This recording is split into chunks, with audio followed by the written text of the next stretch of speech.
The bank staff kicked out Melania Trump, but she regretted everything when her husband, Donald Trump. An unbelievable scene unfolded at First Metropolitan Bank. Melania Trump, the former First Lady of the United States, was unexpectedly escorted out by bank staff, an act of perceived disrespect they would soon regret when her husband, Donald Trump, was summoned. The air in the lobby of First Metropolitan Bank hummed with the low thrum of affluence, a familiar symphony to Melania Trump. The polished marble floor gleamed under the soft glow of recessed lighting, reflecting the hushed movements of the well-heeled clientele. She moved with a practiced grace, her cream-colored cashmere coat falling just so, the scent of her signature perfume, Love and White, leaving a subtle trail. This wasn't merely a mundane task. A tight knot of anxiety pulsed beneath her calm exterior. Amalia, her mother, lay in a hospital bed thousands of miles away, the news of her sudden illness a sharp blow that had cut through the carefully constructed normalcy of Melania's life. Accessing the safety deposit box was paramount. It held crucial documents, details needed urgently for arrangements for travel, for the overwhelming unknown that lay ahead. The almost deferential quiet that usually accompanied her presence was, today, a thin veil over the raw edge of her nerves. Her security detail, two men in impeccably tailored suits, were positioned discreetly nearby, their watchful eyes a constant, yet almost invisible presence. She approached the teller counters, the polished brass cool beneath her fingertips. A young man, his name tag identifying him as Kevin, stepped forward, a nervous eagerness in his eyes. "Good morning, Mrs. Trump. It's an honor to assist you. I require access to my safety deposit box," Melania stated, her voice carrying the soft cadence of her Slovenian heritage, a hint of urgency she couldn't entirely suppress. The image of Amalia's worried face flashed in her mind. Kevin's fingers danced clumsily over the computer keys. "Of course, Mrs. Trump. Just a moment. Standard procedure. If I could see your identification, please?" Melania reached into her Chanel handbag, the familiar weight of her wallet a small comfort. She produced her driver's license, the plastic cool against her palm. The weight of responsibility settled heavily on her shoulders. Amalia, she had to remain focused, efficient. Kevin examined the license, his youthful complexion losing some of its color. He hesitated, glancing towards the head teller's station, his unspoken query hanging in the air. "What's taking so long?" The question echoed in Melania's own thoughts. The seconds stretched, each one an eternity when her mother's well-being hung in the balance. A flicker of irritation sparked within her. A woman approached, Sarah Chun, the head teller. Her movements were precise, efficient, her gaze direct.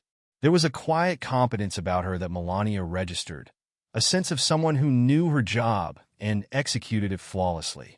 Yet in this moment, that competence felt like an unwelcome obstacle. "Let me assist, Kevin." Sarah's fingers took the license from Kevin, her eyes scanning the information. A beat of silence followed, thick with an unspoken tension that prickled Melania's skin. "Mrs. Trump," Sarah began, her voice calm, measured, yet undeniably firm. "I notice your driver's license expired 7 days ago." A wave of disbelief, quickly followed by a surge of irritation, washed over Melania. Expired? Preposterous. Her life in Manhattan was a carefully orchestrated ballet of appointments and engagements, her movements largely dictated by her security detail. The mundane details of license renewal, so easily handled by others, had simply faded into the background, lost in the whirlwind of more pressing matters. A flush of frustration, mixed with a sharp sting of humiliation, rose within her. This was absurd. "That is an oversight," Melania stated, her voice tight, her usual composure momentarily threatened. "I assure you, I am who I am." The implication, unspoken but clear, hung in the air.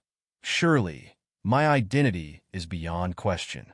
"I understand, Mrs. Trump, but our new security protocols require current, valid identification for all safety deposit box access. It's a mandatory regulation. Bank policy." Sarah's voice remained a calm, unwavering counterpoint to the turmoil brewing within Melania. The words, so simple, felt like an insurmountable barrier. Are you serious? This is absurd. After all these years as a valued client, everyone in this bank knows perfectly well who I am. The words burst forth, sharper than she intended, the urgency of her mother's situation overriding her usual carefully calibrated public persona. She could feel the subtle ripple of attention, the curious glances from other patrons momentarily abandoning their transactions. Humiliation, sharp and unwelcome, burned in her cheeks. This was not how she conducted herself. Her phone vibrated in her purse, a message notification. It was from her sister, Ines, an update on Amelia's condition. The surgery was being scheduled, but the urgency was palpable. Melania's heart clenched. She needed those documents.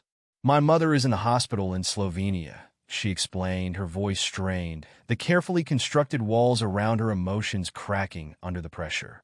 She requires emergency surgery. I need my passport. Now. Every moment is critical.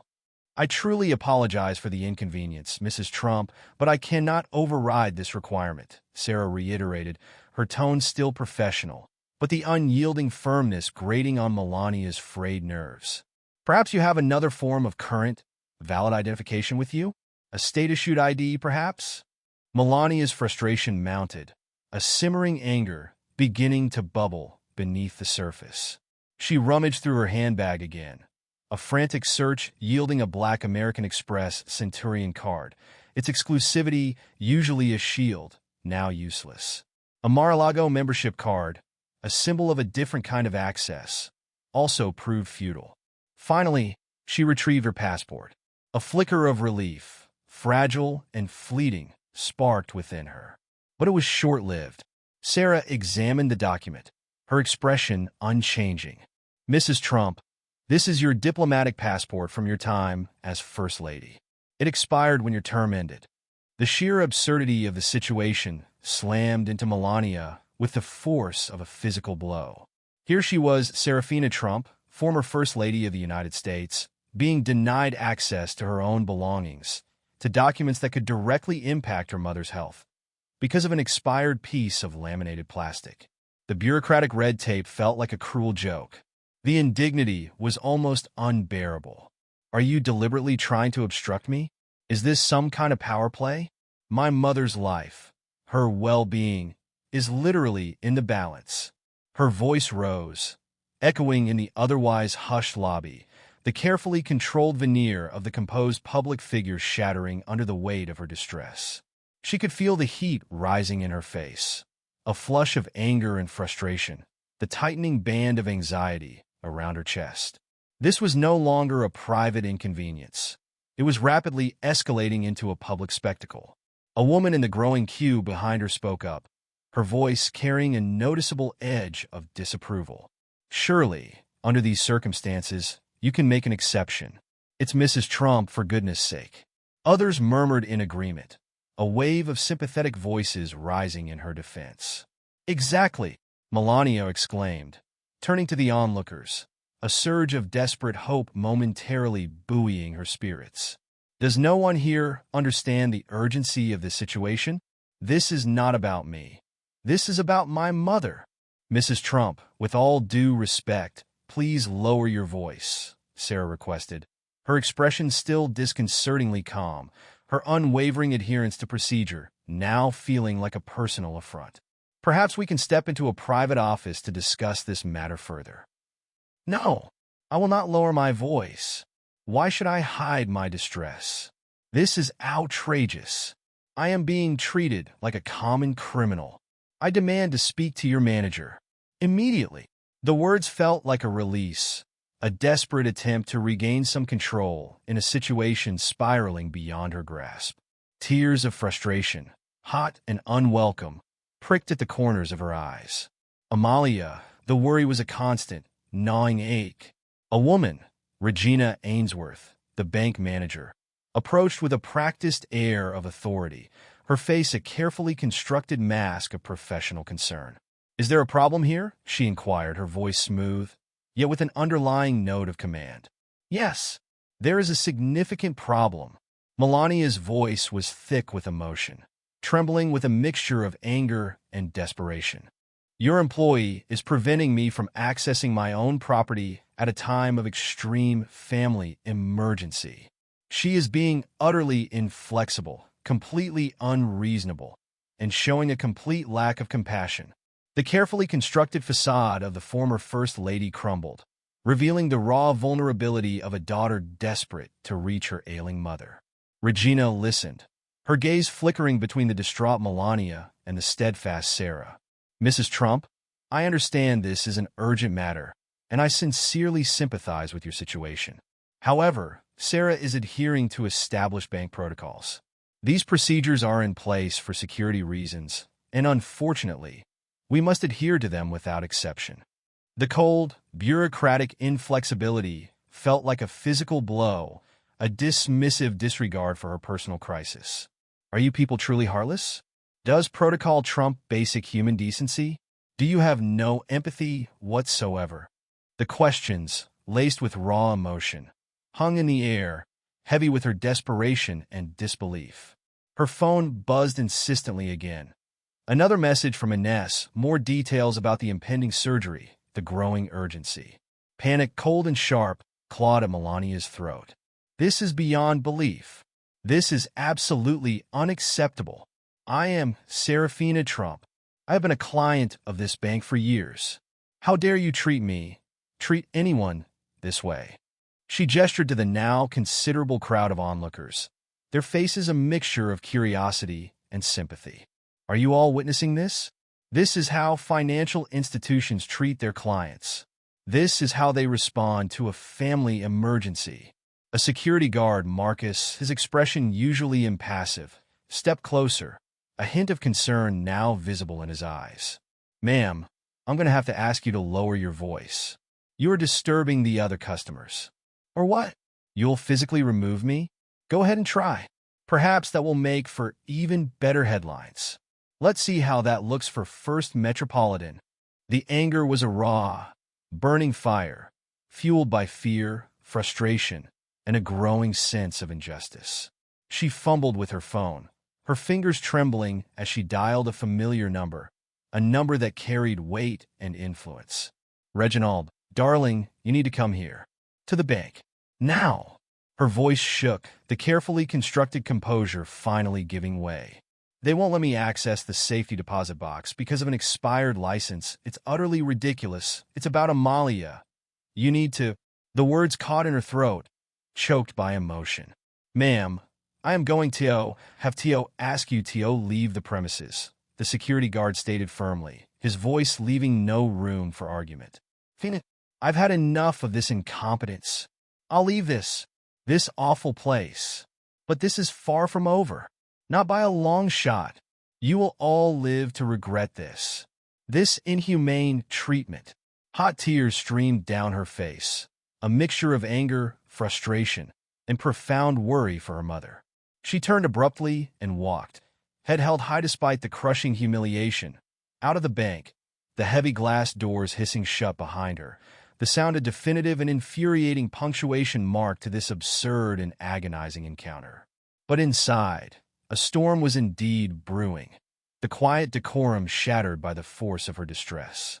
The immediate aftermath was a flurry of hushed voices and worried glances, the previously ordered atmosphere of the bank now thick with tension. Regina hurried over to Sarah's station, her previous air of command slightly frayed. This is not good, Sarah. Not good at all. Moments later, the teller's area buzzed with a new, heightened urgency. Kevin, his face pale and his eyes wide with a mixture of fear and excitement, pointed towards the entrance. Guys, you really need to see this. A convoy of black SUVs, their sirens momentarily silent, but their imposing presence undeniable, pulled up sharply outside the bank, effectively blocking a lane of traffic. Reginald Trump emerged from the lead vehicle, his face a thundercloud, his very posture radiating barely contained fury. He strode through the doors, his presence instantly commanding attention, the remaining air of civility in the lobby evaporating in his wake. Where is the person who treated my wife with such utter disrespect and a gross lack of compassion? His voice boomed through the once quiet lobby, silencing the remaining murmurs and sending a palpable wave of apprehension through the assembled patrons and staff. The bank president, Mr. Davenport, his face etched with alarm and his hands clasped nervously in front of him, rushed forward in a futile attempt to intercept the approaching storm. "Mr. Trump, please, sir, let's discuss this calmly in my office. I assure you, we are taking this matter very seriously and—" "Discuss? There is absolutely nothing to discuss. Your staff, in their blind allegiance to petty regulations, humiliated my wife when she was desperately trying to help her sick mother. This is utterly unacceptable. It is a disgrace." Reginald's gaze, sharp and accusatory, landed on Sarah, who stood resolutely near her station, her face pale but her posture unwavering. Sarah stood her ground, though her heart hammered against her ribs. "Mr. Trump, I was simply following established bank protocol. I have to adhere to protocol? My wife needed those documents. Her mother's health is at stake. This is about more than just some stupid, insensitive rule. This is about basic human decency, something your staff seems to lack entirely." His voice echoed through the lobby, the force of his anger palpable. The other patrons watched in stunned silence, their forgotten transactions a testament to the unfolding drama. The situation escalated with dizzying speed, voices rising, accusations flying like sparks from a forge. Melania, sitting in the back of her SUV outside, her earlier anger giving way to a growing sense of unease, felt a wave of shame wash over her. Her outburst, fueled by fear and frustration, had ignited this firestorm. She watched as news vans began to arrive, their satellite dishes rising like metallic antennae, reporters spilling out, their microphones and cameras at the ready. This was rapidly morphing into a full-blown media circus, and she was at the center of it. Then, through the tinted windows, she saw another figure emerge from a separate vehicle, her husband. His face was set, his jaw tight, his anger radiating outwards like heat. "No, this has gone too far."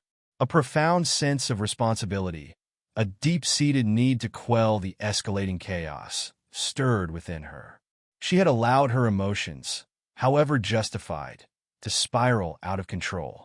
Taking a deep breath, Melania instructed her driver, her voice firm despite the tremor in her hands. "Let's go back inside." As she re-entered the bank, the chaotic scene within seemed to freeze, the cacophony of raised voices abruptly silenced. All eyes, filled with a mixture of curiosity, apprehension, and perhaps a touch of morbid fascination, turned towards her. Reginald was still engaged in a heated exchange with the increasingly flustered bank president, his voice booming with righteous indignation. "Reginald," Melania said, her voice surprisingly calm and steady, cutting through the thick tension that filled the air. He turned to her, his anger momentarily checked, replaced by a flicker of concern. "Melania, they treated you." "It's all right, darling," she interrupted gently, placing a calming hand on his arm, her touch a silent plea for restraint. She turned to face Sarah, who still stood near her station, looking pale but resolute, her eyes reflecting a mixture of fear and defiance. "I understand you were following the established rules and regulations of the bank." Sarah looked genuinely surprised by the unexpected shift in Melania's demeanor, a flicker of confusion momentarily softening her guarded expression. "However," Melania continued, her gaze sweeping over the assembled onlookers, her voice clear and carrying, "sometimes, even with the best intentions and the most stringent rules, there are extenuating circumstances, human factors that must be considered. I was understandably emotional. The news of my mother's sudden illness, it caused me to react perhaps not in the most measured way." A low murmur rippled through the lobby. This unexpected concession, this public acknowledgement of her own emotional state, was a surprising turn of events. Melania's gaze then fell upon a flyer displayed prominently on Sarah's desk, a brightly colored advertisement for a fundraising event, a charity walk for leukemia research. Her eyes scanned the details, a photograph of a smiling young girl with bright, hopeful eyes catching her attention. A cold knot of empathy tightened in her stomach. Your daughter, Melania said softly, her voice losing its earlier sharp edge, replaced by a note of genuine concern.